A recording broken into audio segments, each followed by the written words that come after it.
Shalom, shalom, queridos. Márcia Schoff Maluf aqui, Ministério Casa da Glória. Sejam muito bem-vindos ao nosso seminário Sinais do Apocalipse. São várias aulas e nós vamos abordar temas como a segunda vinda de Cristo, os sinais da segunda vinda de Cristo, sinais da consumação da era, sinais atuais que nós estamos vendo, que lógico estão na palavra, mas que nós já vemos na nossa atualidade.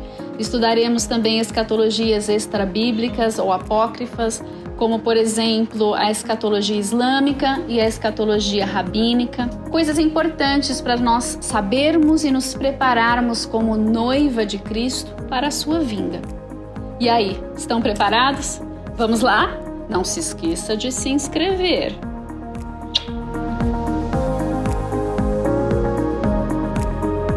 Os eventos antes do fim. Falsos cristos, que vão dizer que chegou a hora que ainda não chegou. Guerras, rumores de guerras e revoluções. A pergunta que divide as teologias é: com quem Jesus está falando? O pré-tribulacionista vai falar que Jesus está falando só com os discípulos dele e com os judeus. O pós-tribulacionista vai falar que ele está falando com todo mundo. Eu consigo separar uma parte de Mateus 24 para mim ou para o outro? Ou será que Jesus está falando com todo o seu corpo, coletivamente, toda essa palavra? Quem será o alvo desses eventos?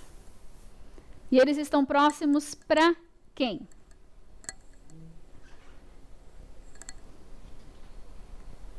Quando se dizem chegar a hora, a expectativa é os falsos messias que dirão chegou a hora, eles dizem que chegou a hora da segunda vinda. Jesus está falando para os discípulos, não.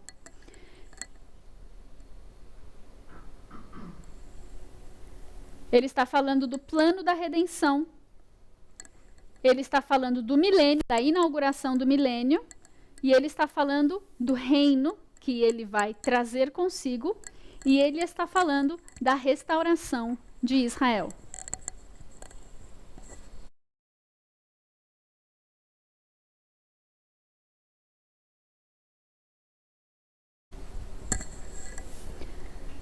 Ou seja, enquanto essas coisas não estiverem no tempo de acontecer, não chegou a hora.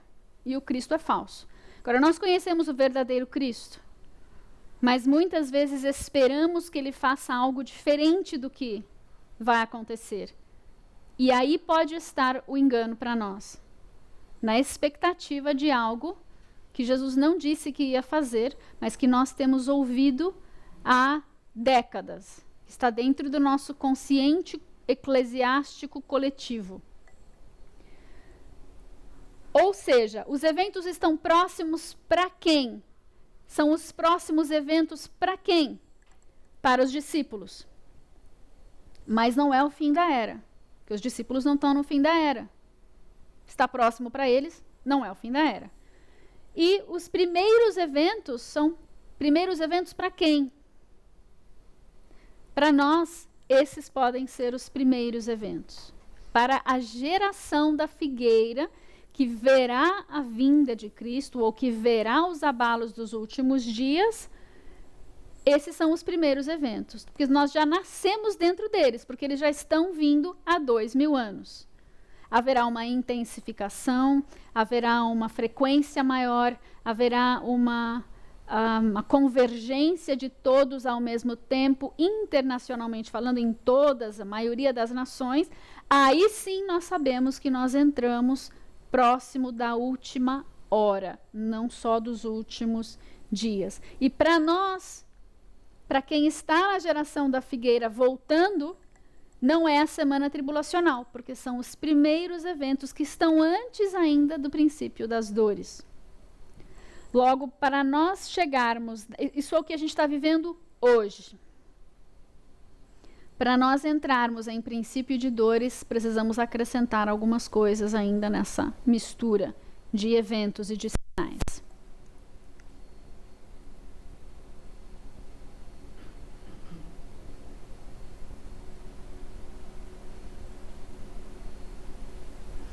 Para os discípulos não era o fim da era e para nós ainda não chegou a semana tribulacional. Eventos antes do fim, ok? Dentro da nossa pequena cronologia aqui de Mateus 24, nós não chegamos no fim ainda, estamos dentro dos eventos prévios. Agora, para eles lá, naquele tempo, para os discípulos, Jesus estava alertando que haveria várias ondas de messianismo que surgiriam depois da sua morte, ressurreição e ascensão. E o povo queria o quê? O povo que, no fim, esqueceu de Jesus, o povo que não correu com a mensagem da cruz, o povo que não aceitou a Deus, a Jesus como Messias e Salvador e Deus, eles continuaram procurando alguém que os libertasse de Roma. E para os discípulos, Jesus já deixou alerta. Vai acontecer isso. Avisem e alertem o povo. Ensinem isso. Porque se vier uma geração ou duas depois, isso precisa estar avisado.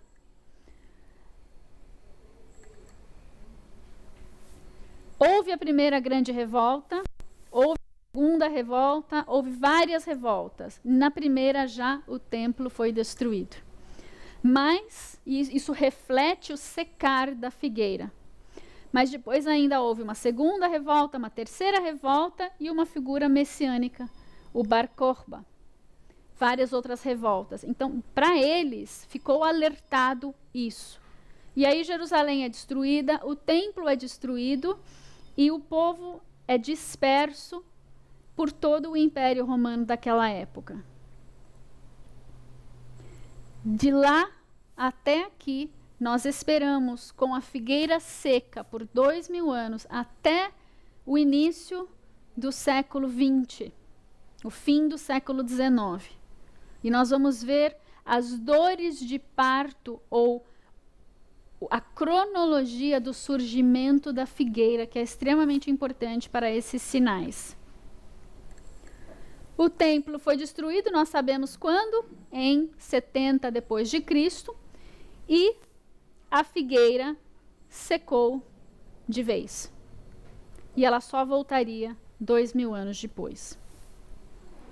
Agora, temos algumas coisas que foram ditas por Jesus e que talvez estivessem ali queimando no coração dos discípulos.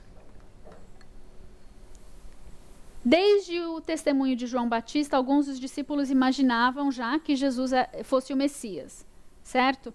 Aí Jesus entra em cena e vem a comprovação, a confirmação com Pedro. Pedro, essa revelação é de fato, eu sou o Messias.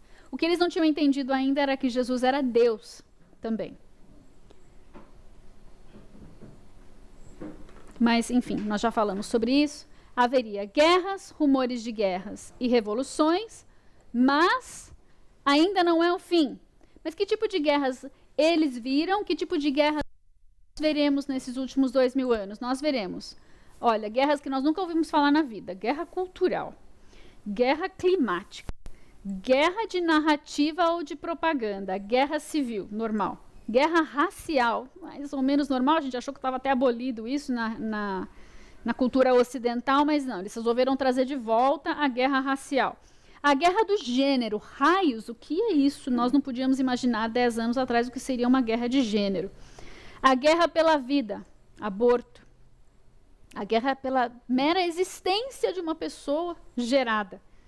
A guerra digital, guerra econômica e financeira, guerras híbridas, guerra em que tudo isso, todas essas guerras vão ser usadas dentro de uma guerra só. Então, a Ucrânia com a Rússia, existem todas essas formas de guerras usadas juntas, os modos da guerra usados simultaneamente. E nós ainda estamos também numa guerra espiritual, a guerra mais importante de todas. E nós precisamos estar armados até os dentes. Ou seja, veremos tudo isso, mas ainda não é o fim, ainda não chegou a hora, ainda tem coisa para acontecer.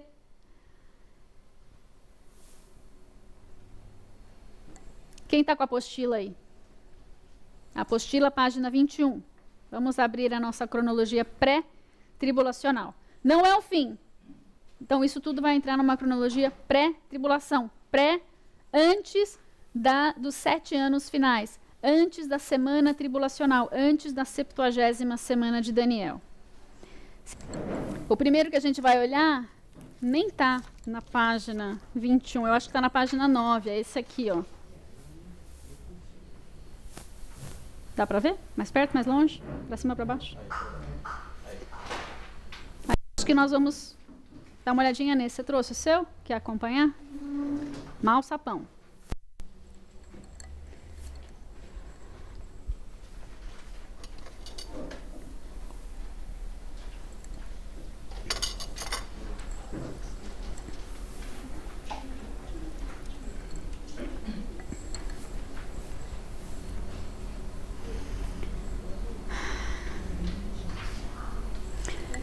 Para quem nunca esteve aqui conosco, esse slide aqui ele é emprestado do seminário Panorama. Panorama do Apocalipse. 1, 2, 3, 4, 5, 6, nem sei qual. Então, venha estudar conosco o Panorama do Apocalipse.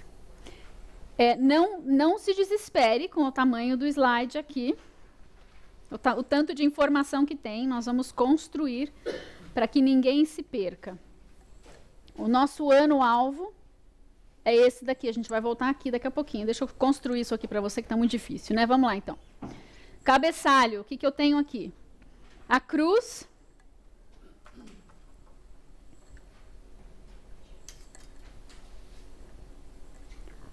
A cruz, o nascimento de Jesus, na primeira vinda, envolve 33 anos e meio. 2000 anos, os 2 dias de Oséias, até o início, na verdade, os 2000 anos vão até aqui, no fim do 6º milênio. Esse tempo aqui são os últimos 7 anos da era. A segunda vinda de Cristo está dentro desses 7 anos. Vocês estão vendo uma data aqui, não se escandalizem com as datas. Não conheço ninguém que estude escatologia que não conte e tente entender datas. Porque na Bíblia tem muito sinal e muita dica que tem a ver com tempo. E nós precisamos conhecer os tempos. São 7 anos. 7 anos começando da onde? Começando do momento em que o anticristo fortalecer uma aliança com muitos. Aí ele inaugura essa última semana de anos. Quando vai acontecer isso? Dentro da semana milenar, uma teoria que nós estudamos. Isso vai a partir da cruz, por exatos 2000 anos, até fechar os 6000 anos. Mas como ninguém sabe que dia foi a cruz, há vários debates entre os entendidos no assunto, se foi 29, 30, 31, 32, que ano que foi. Nós calculamos de algum desses 2000 anos para chegar no fim. É simplesmente para colocar o fim do 6º milênio. 6º milênio desde quando? Desde a queda do homem. Do dia que o Adão foi expulso do paraíso, do Éden, começou a contar. E seriam 6000 anos, lá para 2032 ou 33 no máximo. Esse é o tempo conhecido por últimos dias, de acordo com Hebreus e Pedro, ou até a última hora, de acordo com João. Alright? Mas última hora é, de fato, esse período aqui. Só para vocês entenderem o que eu vou construir, está baseado nessa linha aqui, ok?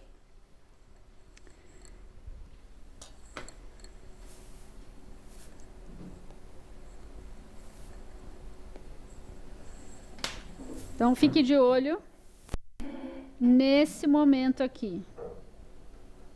Tá? Essas são os 7 anos, os últimos 7 anos da era. A semana tribulacional, 70ª semana de Daniel. Sim? Se não foi sim, vai ser sim. Sim ou sim? Nosso foco está em 1867, no ano de jubileu, que nós denominamos, ou alguém denominou, acho que foi o Jonathan Cahn, Rabino Jonathan Cahn, o jubileu da restauração. Nós estudamos isso, acho que no último panorama. Nós estudamos bem especificamente esses jubileus. Mas o que é importante para nós aqui é que nesse ano de 1867 houve um avivamento messiânico, houve testemunhos históricos de Mark Twain em relação à devastação da terra 2000 anos anteriores, a terra que esteve devastada por 2000 anos, e o testemunho arqueológico, a terra mostrando, Deus desvendando na arqueologia a história de Israel na sua terra. Começa a ser gerado algo aqui intencional em intercessão. Aqui houve um avivamento, uma reunião de cristãos pelo povo de Israel e para que Israel tivesse a sua terra novamente. Tudo começou com esse avivamento messiânico. Daqui para frente, houve uma aceleração exponencial de tudo na história da humanidade. Até aqui, o povo todo judeu está orando constantemente. Leshanah Haba'a Beirushalayim. Ano que vem em Jerusalém.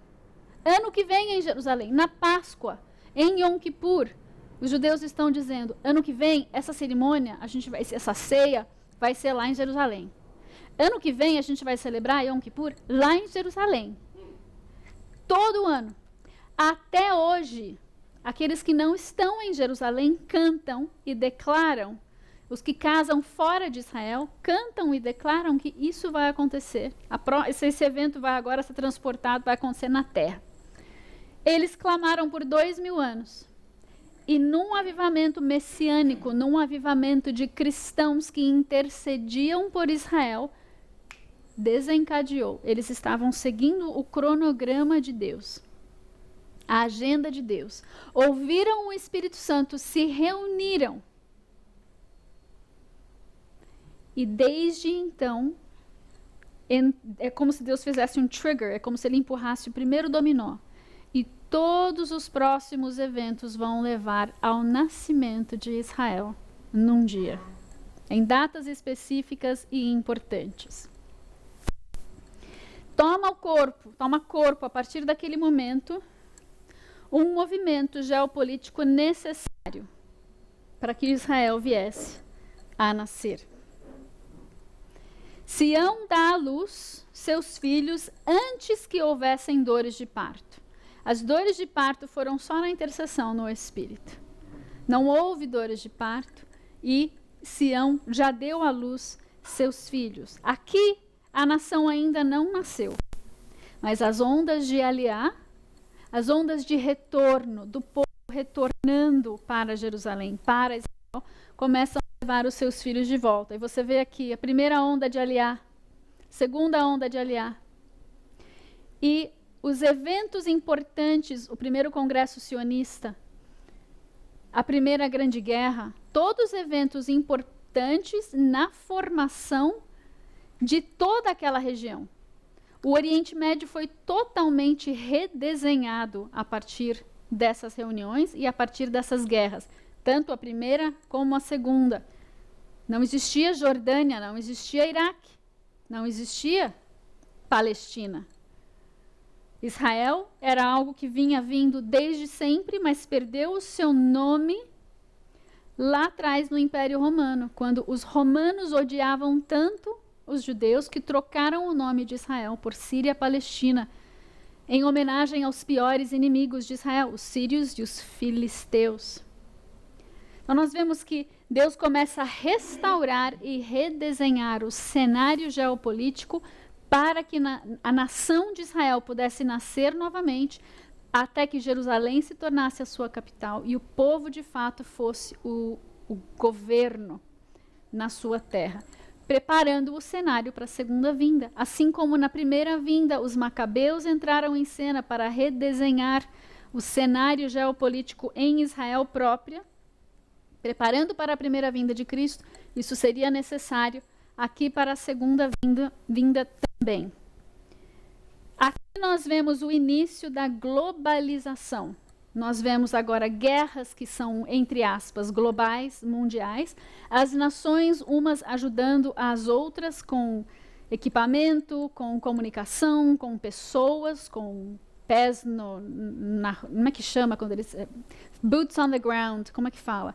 Com soldados, de fato, seus enviados para a guerra dos outros. Nós vemos um empréstimo, nós vemos a industrialização que começou aqui na Revolução Industrial. Você vê uma produção em massa, mas daqui para frente você não vai ver só uma nação produzindo para si mesma, você vai ver um movimento de exportação também.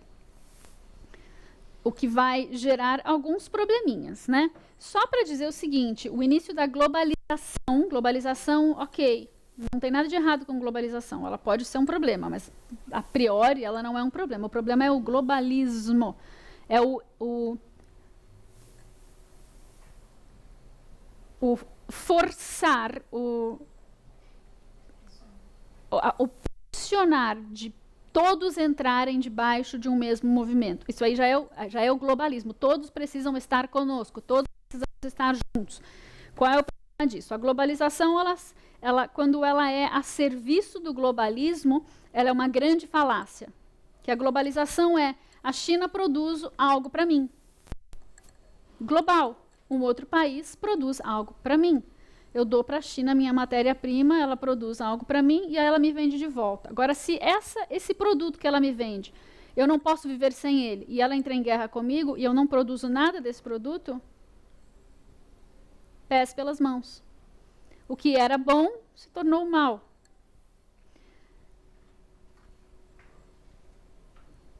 Eu escrevi uma frase aqui tão bem escrita que eu vou ler ela para vocês. Preciso fazer um slide disso. Enfim.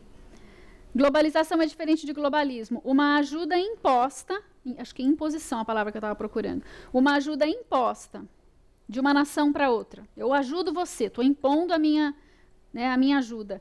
Mas se essa ajuda ela vem com um preço que custa a minha integridade, que custa a integridade moral ou nacional, ou de segurança da sua nação, da minha nação, ela pode ser uma armadilha para a destruição. Uma ajuda imposta, cujo preço é a integridade moral ou nacional, é uma armadilha para a destruição. Porque agora me impuseram algo de uma troca de serviços e eu agora fiquei na mão.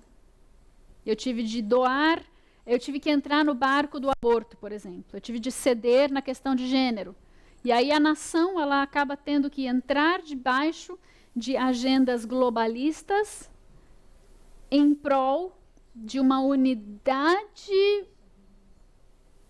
que, de fato, me tira a individualidade, enfim. Não é o nosso assunto de hoje. Mas é importante nós entendermos isso. Nações comunistas ou cujos líderes são ditadores, assassinos, implacáveis, contumazes violadores de direitos humanos e que juram a morte de outras nações, não devem produzir bens necessários para a sobrevivência da nação jurada de morte. Tipo, por exemplo, Israel vai produzir alguma coisa para o Irã? O Irã vai produzir alguma coisa para Israel? E o Irã diz que quer que Israel seja destruído ontem. Como é que Israel vai comprar alguma coisa do Irã? E como é que eu, que não concordo com a destruição de Israel, vou me aliançar por bens e serviços, por produção, industrialização ou trocas com uma nação que quer destruir o meu amigo? Isso tudo é muito complicado, tudo muito complexo. E tudo isso começou nessa época, essa expansão. Nós vemos a Rússia exporta gás e petróleo para a Europa. E agora a Rússia está em guerra com a Ucrânia. E a Europa é contra a Rússia. A Europa é contra a Rússia. Como é que a Europa vai chegar no inverno sem gás, sem petróleo, sem combustível para aquecer seus lares, sendo que ele compra isso da Rússia? A OTAN, a Organização do Tratado do Atlântico Norte, são 30 nações europeias. Ela foi criada, a OTAN, no contexto da Guerra Fria, entre os Estados Unidos e a União Soviética, depois da Segunda Grande Guerra. Foram criados para defender a Europa de um inimigo comum, a Rússia. Aí a Europa compra tudo que ela precisa para sobreviver da Rússia, porque está tudo na globalização, quem sabe a Rússia já não é legal agora. Aí começou uma guerra e o tiro no pé. Um povo que agora precisa refazer todas as suas alianças, um planeta que entra em crise por causa de uma guerra, por causa de todas as outras alianças envolvidas. Mas isso é já um retrato do preparo da desestabilização do planeta, das nações, para os últimos dias, para a consumação da era.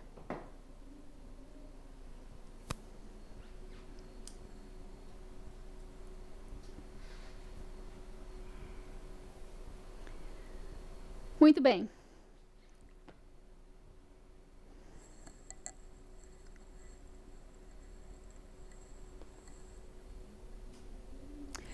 Quando Jesus secou a figueira, quanto tempo depois levou para a nação, a cidade e o povo secarem? Uns 40 anos. Ele morreu aos 33 e meio, a gente conta o tempo pelo nascimento de Jesus. Em 70, o templo foi destruído, o povo foi disperso, a cidade foi destruída, então levou uns 40 anos, certo? Então, do momento em que a árvore secou imediatamente. Eles passaram no dia seguinte, até a raiz estava esturricada. Mas levou 40 anos para aquilo tomar corpo, forma e do espírito acontecer na terra, na cidade. Nós temos aqui em 1867, até o primeiro congresso sionista, nós temos 30 anos, é isso? Vou ler para vocês, está mais fácil para mim aqui. Ó. Assim, eu não boto os pés pelas mãos. Na verdade, são 80 anos. Para tudo. Ok, vou ler. Assim como secou, foi imediatamente, assim como quando a figueira ela secou imediatamente, a nação durou ainda 40 anos, a ressurreição se deu numa reunião de avivamento, de intercessão, mas o cumprimento da intercessão, o cumprimento do objeto de intercessão, aconteceu 80 anos depois. Então, eles intercediam pela nação aqui, mas a nação nasceu aqui. Foram 80 anos, de 1867 a 1947. Aí as pessoas me perguntam, por que você fala 1947? Porque a resolução saiu em 47. O que aconteceu em 48 foi que os ingleses que tinham o mandato sobre a terra saíram, se retiraram e deixaram para o novo governo, assumir em 1948. E as nações ao redor se levantaram contra Israel e houve a guerra pela independência de Israel. E isso celebra-se em 1948. Por isso nós temos uma discrepância, mas não é uma discrepância. Porque Deus é tão perfeito que ele faz bater as datas para 47 e para 48. Coisas que só o nosso Deus pode fazer. 30 anos depois dessa reunião de intercessão, Deus move os judeus seculares, sob a liderança de Theodor Herzl, o pai do sionismo, a se mobilizarem para buscar um lar para o povo judeu. Começou tudo na intercessão. Deus levanta o Herzl, acontece o primeiro congresso sionista. Cadê ele? Está aqui, 1897. E aqui praticamente foi fundado o Estado judeu. Ok? Não se concretizou, mas foi fundado com documentação. O plano para a partilha da Palestina foi terminado na Suíça, exatos 50 anos depois do primeiro congresso sionista. 50 anos, em 1947, a gente chega nessa data. Então, nós temos um jubileu aqui, um jubileu importante. E percebam que aqui houve o plano para a partilha. Partilha é divisão. Palestina era do Eufrates ao Nilo, era tudo que é Jordânia e Israel hoje. Quando houve o plano de partilha, já foi dividida a terra, já houve essa divisão. Israel já foi dividida muitas vezes, mas nesse plano de partilha, o que é Jordânia, que era Israel, se tornou Jordânia. Olha, Joel 3, 1 e 2, se você quiser registrar aí, a divisão da terra sempre vai seguir Israel, porque isso é um problema para Deus. E nos últimos dias esse problema vai aumentar, porque eles não só dividiram, vocês já viram o tamanho da Jordânia perto de Israel? Quer dizer, ficou uma tripinha para Israel. Aí na guerra a Jordânia ainda invadiu ali a Cisjordânia. Aí eles ainda devolveram Gaza, quer dizer, está só diminuindo. Agora eles vão querer dividir mais um pouquinho nesses últimos dias, e essa vai ser a gota d'água. Joel 3, versículo 1, diz assim: naqueles dias e naquele tempo, aí, quando chegar lá no escatos, lá no fim, eu mudarei a sorte de Judá e de Jerusalém. Versículo 2, congregarei todas as nações e as farei descer ao vale de Josafá, falando da guerra do Armagedon aqui. Ali entrarei em juízo contra elas, contra essas nações, por causa do meu povo e da minha herança Israel, a quem elas espalharam por entre os povos, repartindo a minha terra entre si. Isso vai acontecer de novo. A terra vai ser repartida de novo. Enfim, tem muita informação aqui, que eu não vou. Só para finalizar essa porçãozinha aqui, a motivação das nações, as nações elas estão caídas, certo? Elas estão debaixo do príncipe desse mundo. E a motivação delas é ser maior que Deus. O que elas querem, o objetivo é ser maior do que Deus. Edificar uma nova Babel em Jerusalém. Quando nós virmos o templo ser levantado, se ele fizer parte do próximo sincretismo religioso, ali vai se tornar uma Babel. Não estou chamando Jerusalém de Babilônia, mas ali vai ser todo lugar que existe o sincretismo religioso exacerbado, o que está por trás é Babilônia, a entidade Babilônia. E isso faz parte da agenda satânica do Albert Pike, né, dos Illuminati, que a gente estudou. A gente vai estudar nos próximos sinais do Apocalipse, mas também faz parte da agenda da ONU, que está dentro da agenda satânica. Então, a agenda de Deus, ao contrário, é levar Israel e seus enxertados todos de volta para o Éden, dentro do território planeta, dentro do planeta Terra. Eu sei que a gente não ouve isso na igreja hoje, mas essa terra ela vai ser destruída e restaurada, não eliminada. A terra não vai a lugar algum. O estrado dos pés de Deus, a herança de Jesus não vai a lugar algum. Só falando, fica a dica. Que nós temos aqui, então, antes do fim, a gente está na cronologia de Mateus, certo? Antes do fim é tudo isso aqui. Aí a gente chega no sinal do Apocalipse 12, em 2017, e nós temos princípio de dores e semana tribulacional. Quando Jesus fala de guerras e rumores de guerras, ele está falando de tudo isso aqui. Olha, não é o fim ainda, mas até lá haverá guerras e rumores de guerras. Esses são os primeiros sinais. Para nós, para eles são 2000 anos antes, porque eu comecei aqui só em 1800, fim de 1800. Aqui nós chegamos próximo da reta final, com o princípio de dores e dores de fato, dores de parto de fato. Ok? Guerras e rumores de guerras, fica claro?